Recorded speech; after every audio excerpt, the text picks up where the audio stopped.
Aujourd'hui, je suis venue d'abord féliciter toutes ces personnes qui prennent soin de nous en période estivale. Je sais que les personnels soignants de Corse ont été très mobilisés à la fois dans l'hôpital mais même en dehors à cause des très grosses chaleurs, de la canicule, à cause des incendies. Et d'ailleurs, beaucoup de personnels soignants participent à la surveillance des incendies et sont pompiers.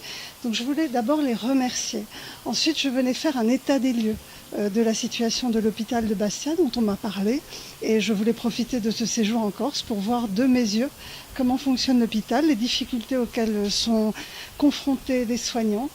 Je ne suis pas venue pour faire des annonces avant d'avoir vu l'état des lieux.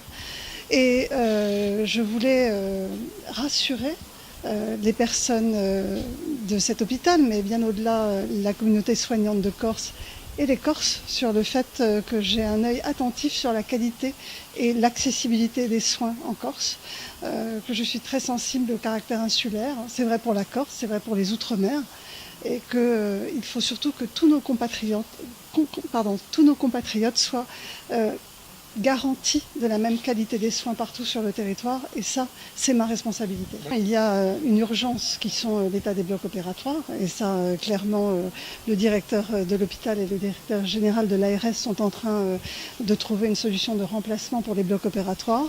Par ailleurs, comme tout hôpital, celui-ci doit être rénové par tranche, et il y a un projet de 6 tranches de travaux, si j'ai bien compris, monsieur le directeur, qui sont programmées dans les années qui viennent pour rénover petit à petit ce qui doit être rénové. J'ai vu l'état de la psychiatrie notamment, et c'est indispensable de rendre la dignité aux patients. Est-ce que le fait qu'elle puisse voir l'état notamment du service de psychiatrie, du bloc opératoire, ça va permettre de faire avancer les choses selon vous, de voir la vétusté de ses propres yeux? Je pense qu'elle a touché du doigt effectivement l'obsolescence et les carences d'un certain nombre de structures. Je lui ai rappelé également qu'il y avait eu récemment un vote à l'unanimité de l'Assemblée de Corse pour dire qu'il faut à la Corse un plan exceptionnel d'investissement dans le domaine de la santé pour rattraper le retard historique dont nous souffrons. Vous allez remettre un document donc à la ministre Agnès Buzyn. Quelle est un peu l'essence de ce document ? L'essence de ce document, c'est de faire un point sur la situation. Rappeler aussi que nous avons pris des mesures qui sont fortes. Nous avons réussi à inscrire le concept d'île montagne dans la loi, et ce concept d'île montagne doit aussi se décliner dans le domaine de la santé, notamment pour les territoires de l'intérieur et de la montagne. La volonté de soutenir et de renforcer l'offre de soins, la volonté de lutter contre les inégalités territoriales et les inégalités sociales, puisque vous savez qu'il y a un problème de pauvreté, de précarité en Corse, et que donc il y a souvent des problèmes de difficultés ou de renoncement à l'accès aux soins. Rappeler à la ministre que les autorités de la Corse sont fortement mobilisées et impliquées dans ce domaine, mais également qu'il y a besoin d'un effort, et notamment d'un effort financier de l'État.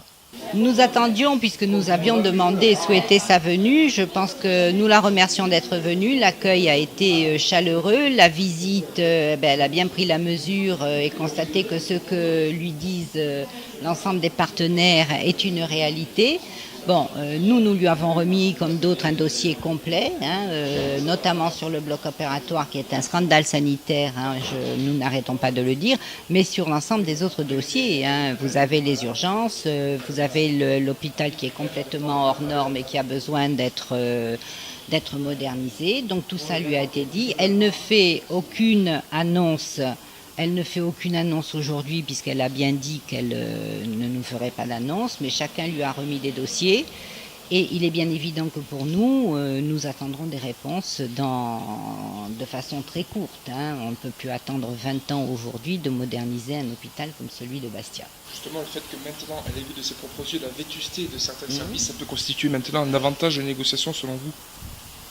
Autrement, elle ne serait pas venue. On nous espérait quand même qu'ayant visité, elle a bien vu ce que c'était et que maintenant ces services doivent nous apporter des réponses. On parle de réponses financières aujourd'hui et de financement pour nous à 100% de tout ce qui n'a pas été financé dans l'hôpital, que l'on retarde depuis 20 ans et qui fait qu'on est dans l'état dans lequel on est. Elle a vu ce qui fonctionnait bien, parce que quand ça marche, il faut aussi le dire. Mais ce qui ne marche pas et ce qui ne fonctionne pas, pour nous, doit être financé très rapidement et pas dans 5 ans et pas dans 10 ans. Donc il est clair que s'il n'y a pas de réponse rapidement, il y aura des actions engagées dès la rentrée.